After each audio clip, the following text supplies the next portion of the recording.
Hello everyone, how are you all doing? I hope you're all doing good.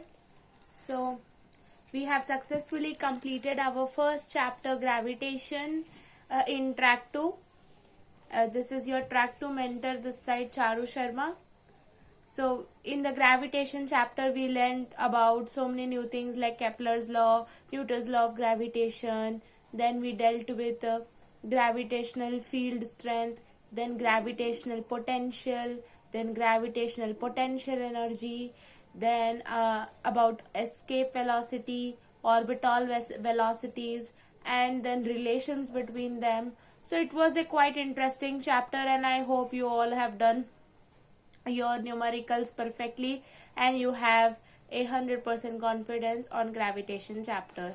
And I hope I requested you all to write a test on Sunday. I posted few questions also on Telegram, so I hope you all also gave that test by yourself honestly and also made your good notes, a good formula notes and a good revision notes for yourself. So I am hoping you all have done this work. So let's proceed with another chapter, new chapter today by the name called Mechanical Properties of Solids. Okay, so mechanical properties of solids. So the word itself says that we are going to learn about some properties of solids in this chapter. Okay, so how solids, on solids if you apply force, then how the solids will get compressed or it will get, and if you put a stretching force, will it get increased in its volume, increased in its size, shape? What will happen when you are applying some force to the solids? So if you see, solids are means from a very small class, we know that solids means like this. We used to draw the pictures, right, in our small class. When we were in small classes or lower sections, we used to draw solids pictures like this. Yes, what does this picture indicate? That the molecules or atoms or particles in a solid are placed very closely to one another. That is, there is very less amount of distance between one particle and the other particle. They are very closely packed.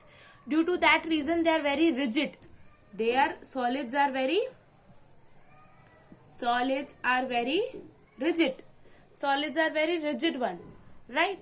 Like if you want to move this particle from here to here, you cannot move, you cannot do this action, right? And also if you consider this particle as an atom and this also as an atom, so the distance between these two atoms is what we call as interatomic distance. What do we call this as? Interatomic distance. Interatomic distance. This interatomic distance value is very less. Interatomic distance value is very less. In solids, you can see there is very less amount of distance between one particle and another particle. Here, for clarification, I drew this like this far away. But actually solids, they are like very compressed one. Now coming to the liquids, how liquids will be? They will be like, the molecules will be little far away. Little far away. There will be some space between them so that they can show some type of movement. So that movement what you see in liquids like this rippling movement, that you can see due to this much small distances between the atoms, molecules or particles. Coming to gases, the gases you can like they occupy a very large volume because the molecules are separated or particles are at a very large distance from one another. So the interatomic distance is more, or I can say intermolecular if you are considering intermolecular molecules as a particles. Okay, so this was about intermolecular distance. So now sometimes, not mostly, this is actually a chemistry part. You have to learn this part in chemical bonding chapter of chemistry, but for the reason sometimes question may be asked from this area, I am explaining this one. You know that your work done is equals to force into displacement, right? Your work done is equals to force into displacement, right? And sometimes I represent my work done in the form of energy because the amount of work done is stored in the form of potential energy. So I am denoting my potential energy with a letter U. Then du multiplied by dr is equals to df.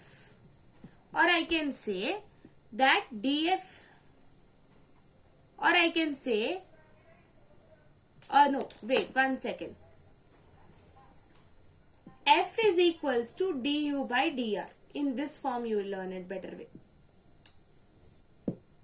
So your force is equals to potential energy upon distance. Okay, and here comes a negative symbol. So sometimes what I explained you that interatomic distance, now on basis of that interatomic distance and basis of this formula, how I got this formula? See, you know that work done is equals to force into distance, right? You know this. I can also say that work done is stored in the form of potential energy, which I am denoting with symbol U. So potential energy is equals to F by R. Now from here F is equals to U by R. How does negative symbol come? I will explain you due to attractive reasons. But this is your formula. F is equals to minus du by dr. This formula is sometimes asked in units and measurement chapters also. For calculating, like they will ask you to find x to the power 5. Like these values will be given and they will ask you to find for f. U and R will be given in the terms of this one. Like the questions will be there, no, P is equals to A to the power 3, B to the power 6, and then if you differentiate this one, like that questions in units and measurement chapters it will come.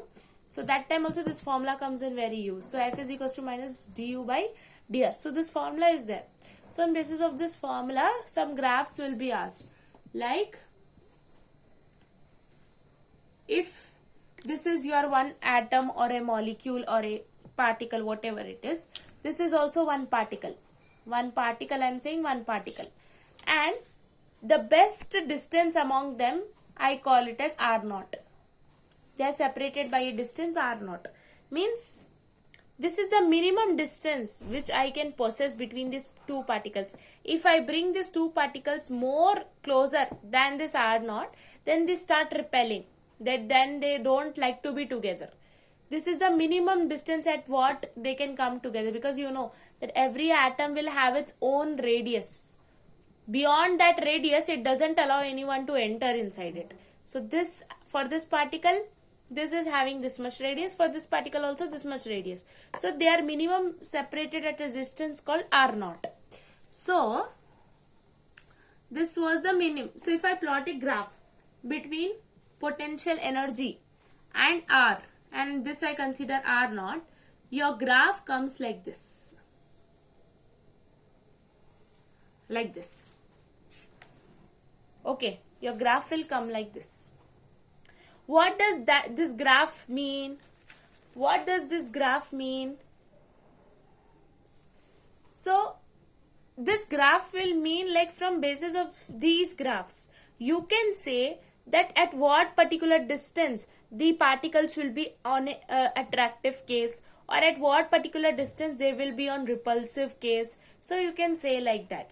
And where potential energy will be more, where potential energy will be less. So again I will explain this graph. So if I consider this was your graph, can you see that? No, this is not possible. I'll draw a smaller graph. Yes, I hope you can see this. Yes. So on the y-axis I am plotting potential energy U, and 1 second, let me set this camera.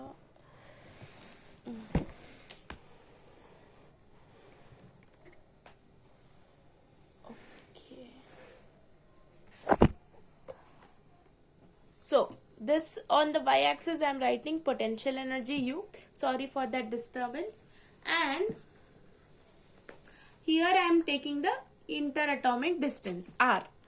R on the x-axis. Okay, interatomic distance I am taking.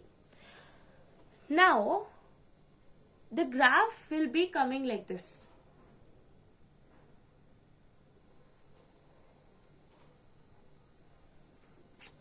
Okay, like this the graph will be. And at this minimum value of the graph, at the minimum value, you will get potential energy minimum.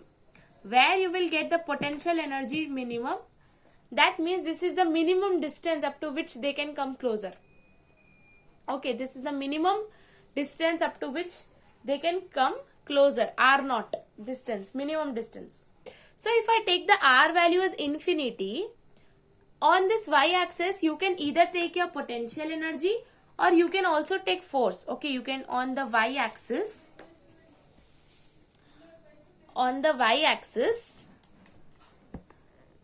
okay, you can't still see it. Okay, consider this as y-axis now. So on this you can take potential energy or you can also plot force. Either of it, or potential energy or force you can plot. So if you plot like this graph now, so where you take r value as infinity, your potential energy and force, see in the formula also, see du F is equals to du by dr. This was your formula, right? F is equals to du by dr. Right? This was your formula. So, in this formula also, F is equals to minus du by dr.